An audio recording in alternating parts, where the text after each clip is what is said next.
Hello, welcome back to the reading of the poem of the Man-GOD, written by Maria Valtorta, Volume 1. Chapter 74, Part 1, of Jesus Goes to the Hotel in Bethlehem and Preaches from the Ruins of Anne's House. 9th January 1945. It is an early, bright summer morning. The sky seems painted with strokes of a pink brush by little thin clouds, looking like strips of frayed gauze dropped on a smooth turquoise carpet. The air is full of the songs of birds, exhilarated by the bright light. Sparrows, blackbirds, redbreasts whistle, chirp, brawl over a stem, a worm, a twig which they want to take to their nests or eat or use as a roost. Swallows dart from the sky down to the little stream to wet their snow-white breasts, the tops of which are rust-colored, and after receiving the freshness of the water and catching a little fly still asleep on a little stem, they dart straight up into the sky as fast as the flash of a burnished blade, chattering joyfully. Two blue-headed wagtails, dressed in pale ash-gray silk, are walking gracefully, like two little dames, along the bank of the stream, holding well up their long tails adorned with little velvet black spots. They look at themselves in the water, and, satisfied with their beautiful looks, they resume walking, while a blackbird, a real little rogue of the wood, scoffs at them, whistling at them with his long yellow beak. In the thick foliage of a wild apple tree, growing all alone near the ruins, a nightingale is calling to her mate insistently, and she becomes silent only when she sees him coming with a long caterpillar wriggling in the grip of his thin beak. Two city pigeons, which have probably escaped from a dovecot and have chosen a free dwelling place in the crevices of a ruined tower, give vent to their love effusion by cooing in such a way that the male seems to be endeavoring to seduce the modest female. Jesus, with arms crossed, looks at all the happy little creatures and smiles. "Are you all ready, Master?" asks Simon from behind him. "Yes, I am. Are the others still sleeping?" "Yes, they are. They are young. I washed myself in that stream.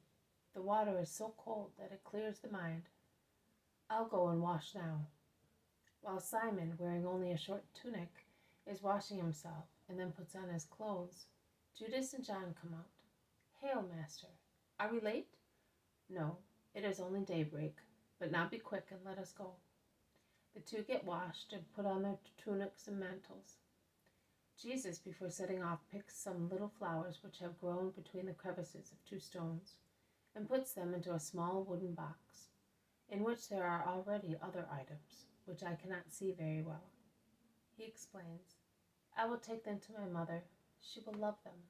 Let us go." "Where, Master?" "To Bethlehem." "Again?" "I do not think the situation is a favorable one for us." "It does not matter. Let us go. I want to show you where the Magi came and where I was." "In that case, listen. Excuse me, will you, Master? But let me do the talking.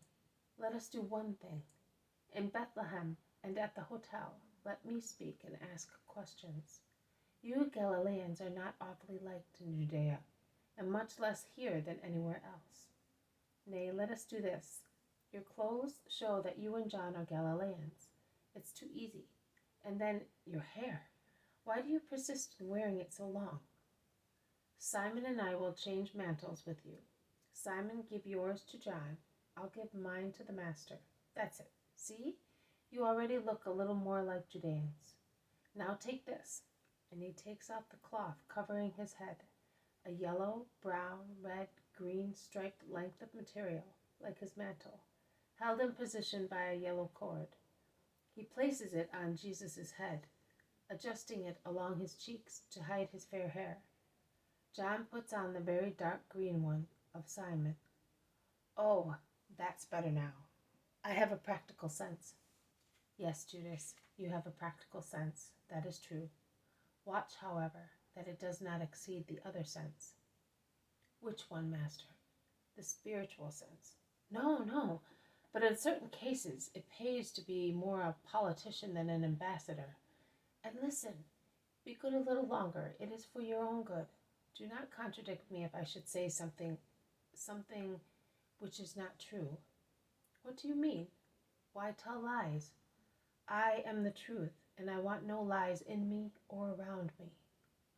Oh, I will only tell half lies. I will say that we are all coming back from remote places, from Egypt, for instance, and that we are seeking news of dear friends. I will say that we are Judeans coming back from exile. After all, there is some truth in everything. And I will be speaking, and one lie more, one lie less. But Judas, why deceive? Never mind, Master. The world lives on deceit, and at times deceit is a necessity. Well, to make you happy, I will only say that we are coming from far and that we are Judeans, which is true for 3 out of 4 of us. And you, John, please do not speak at all. You will give yourself away. I will be quiet. Then, if everything works out all right, we shall say the rest. But I do not believe it. I am shrewd. I grasp things at once. I see that, Judas, but I would prefer you to be simple.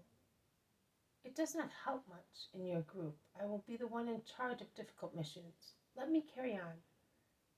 Jesus is reluctant, but he gives in. They set out. They walk round the ruins, then along a windowless, massive wall on the other side, of which one can hear braying, mooing, neighing, bleating, and the queer cry of camels or dromedaries. The wall forms an angle. They go round it. They are now in the square of Bethlehem. The fountain is in the center of the square, the shape of which is still slantwise, although there is a difference on the side opposite the hotel. Over there, where there was the little house, which which I still remember being all silvery in the rays of the star, there is now a large opening, strewn with ruins. Only the little staircase is still up, with its little landing. Jesus looks and sighs. The square is full of people around vendors of foodstuffs, utensils, clothing, clothes, etc.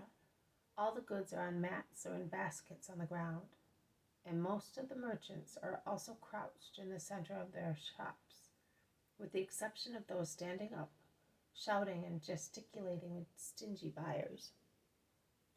It's market day, says Simon.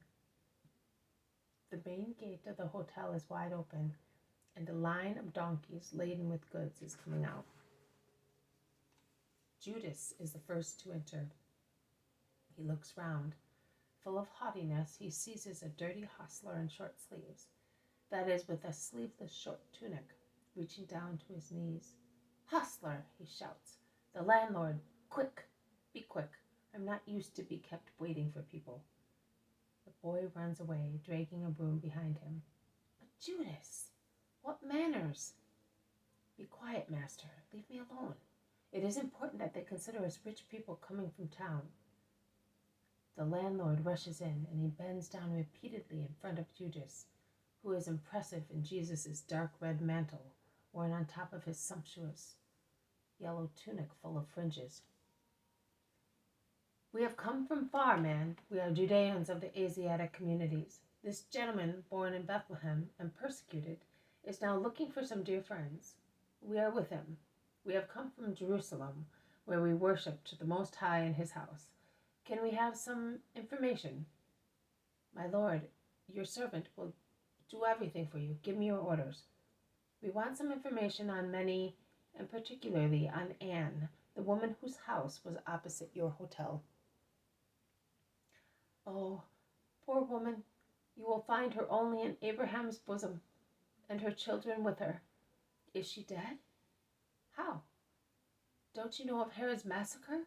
The whole world talked about it, and even Caesar called him a pig who feeds on blood. Oh, what have I said? Don't report me.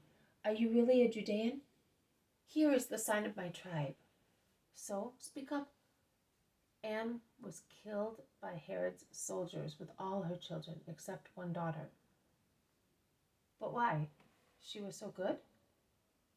Did you know her? Yes, very well. Judas lies brazen-facedly. She was killed because she gave hospitality to those who said they were the father and mother of the Messiah. Come here, into this room. Walls have ears, and it is dangerous to talk about certain things. This has been a reading from the poem of the Man-God, written by Maria Valtorta, Volume 1, Chapter 74, Part 1 of Jesus Goes to the Hotel in Bethlehem and Preaches from the Ruins of Anne's House. Thank you for listening. I will see you tomorrow. May God bless you, and may peace be with you.